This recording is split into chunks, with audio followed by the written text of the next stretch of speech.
Welcome to పూర్వలోకల్. సిద్దిపేటలో కలకలం చెలరేగింది. ప్రతిపక్ష బీఆర్ఎస్ శాసనసభ్యుడు మాజీ మంత్రి హరీష్ రావు క్యాంప్ కార్యాలయంపై అర్ధరాత్రి దాడి చోటు చేసుకుంది.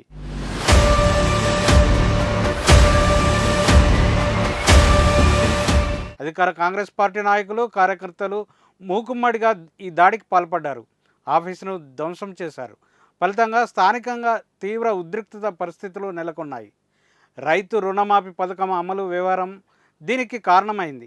ముఖ్యమంత్రి రేవంత్ రెడ్డి సారథ్యంలో అధికారంలో ఉన్న కాంగ్రెస్ పార్టీ ప్రభుత్వం ఆగస్టు 15వ తేదీ నాటికి సంపూర్ణంగా రైతుల రుణాలను మాఫీ చేయగలిగితే తాను పదవికి రాజీనామా చేస్తానంటూ గతంలో హరీష్ రావు ప్రకటించిన విషయం తెలిసిందే. చెప్పినట్లుగానే 3 విడతల్లో సంపూర్ణ రుణమాఫీ పథకాన్ని అమలు చేసింది. తెలంగాణ సర్కార్ 2 లక్షల రూపాయల లోపు రుణాలను మాఫీ చేసింది. పట్టాదారు పాస్బుక్కులు ఉన్న రైతులకు దీన్ని వర్తింపజేసింది. ఖమ్మం జిల్లా వైరాలో నిర్వహించిన బహిరంగ సభ ద్వారా 3వ విడత రుణమాఫీ కార్యక్రమాన్ని రేవంత్ రెడ్డి ప్రారంభించారు. చెప్పినట్లుగానే తమ ప్రభుత్వం రైతుల రుణాలను మాఫీ చేసిందని, హరీష్ రావుకు దమ్ము ఉంటే వెంటనే రాజీనామా చేయాలంటూ రేవంత్ రెడ్డి సవాలు విసిరారు. దీనికి అనుగుణంగా ఆయన సొంత నియోజకవర్గంలో సిద్దిపేట, హైదరాబాద్ సహా రాష్ట్రంలో పలు చోట్ల ఫ్లెక్సీలను కాంగ్రెస్ పార్టీ నాయకులు ఏర్పాటు చేశారు. హరీష్ రావు రాజీనామా చేయాలంటూ డిమాండ్ చేస్తున్నారు. ఈ క్రమంలో వాళ్ళు మరో అడుగు ముందుకు వేశారు. సిద్దిపేటలో గల హరీష్ రావు అధికారిక క్యాంప్ కార్యాలయంపై దాడికి దిగారు, ధ్వంసం చేశారు. శుక్రవారం అర్ధరాత్రి దాటిన తర్వాత ఈ ఘటన చోటు చేసుకుంది. తాళాలను పగలగొట్టి ఆఫీసులోకి దూసుకెళ్లారు. ఫర్నిచర్, కుర్చీలను విరగొట్టారు. క్యాంప్ కార్యాలయం అని రాసి ఉన్న భారీ బోర్డులను తొలగించారు. దీనికి కౌంటర్గా దిగారు.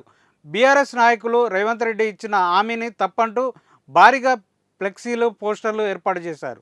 రైతు రుణాల మాఫీ అరకొరగానే అమలు చేశారంటూ ఎదురు దాడి చేస్తున్నారు. ఎన్నికల సమయంలో కాంగ్రెస్ పార్టీ విడుదల చేసిన మేనిఫెస్టోలో పొందుపరిచిన అంశాలను తెరపైకి తీసుకొచ్చారు. 40,000 కోట్ల రూపాయల మేర రైతుల రుణాలను మాఫీ చేస్తానంటూ పలికిన రేవంత్ రెడ్డి ఇప్పుడు ఆ మొత్తాన్ని సగానికి పైగా కుదించారంటూ ధ్వజమెత్తుతున్నారు. రుణమాఫీ చేసింది 17,000 కోట్ల రూపాయలు మాత్రమేనంటూ విమర్శలు గుప్పిస్తున్నారు. ఈ వివరాలతో కూడిన పోస్టర్ను హైదరాబాద్తో సహా పలు చోట్ల ఏర్పాటు చేశారు. సిద్దిపేటలో ఎమ్మెల్యే క్యాంప్ ఆఫీస్పై కాంగ్రెస్ కార్యకర్తలు దాడి చేశారంటూ BRS MLA Harish Rao serious అయ్యారు.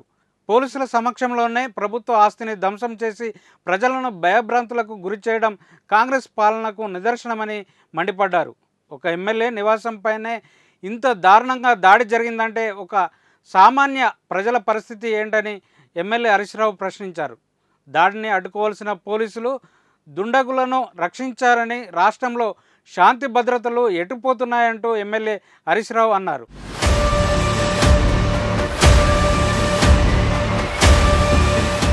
ఇది ఇప్పుడున్న అప్డేట్. మరిన్ని అప్డేట్స్తో మళ్ళీ కలుసుకుందాం.